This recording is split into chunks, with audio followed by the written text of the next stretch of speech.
微笑讲客语 ，Vivi Sale 共học吧。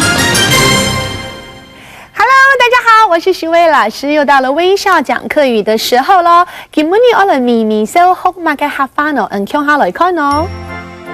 哇啦啦啦啦，下雨了，看到大家都在跑。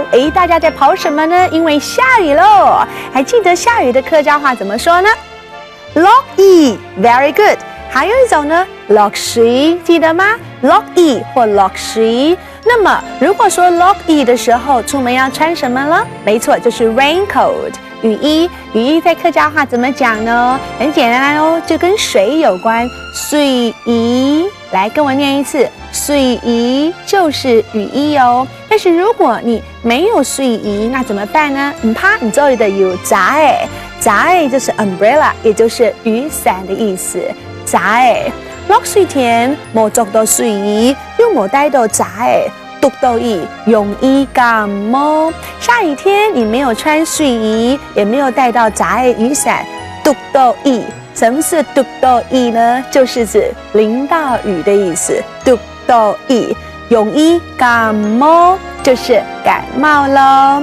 好，接下來呢，我們要介紹的是閘呢是一種雨傘的意思，它是用來遮雨，對不對？可是呢，閘也可以來怎麼樣遮太陽光，所以呢，我們可以說閘雨，閘日頭。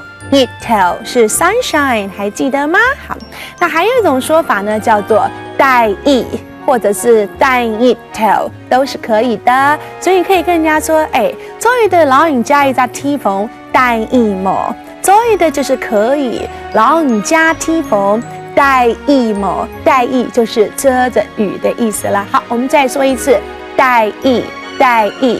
另外，美容的油紙傘呢是非常有名的，它本來是生活用品，現在已經是藝術品了。那麼在油紙傘在客家人生活當中是一種吉祥的象徵哦，因為紙跟子的發音是相同的，所以男孩子呢，我們說長大咯，叫做轉太人上年禮，就是成年禮。油紙傘這個傘這個字有5個人，對不對？代表的是幸福和諧的家庭咯。好，要不要跟徐薇老師唱一次啊？不要唱這首歌了，我們複習一次。落雨、落水、水衣、雨衣，還有呢，閘，我唔記得咯。按次 say 再見。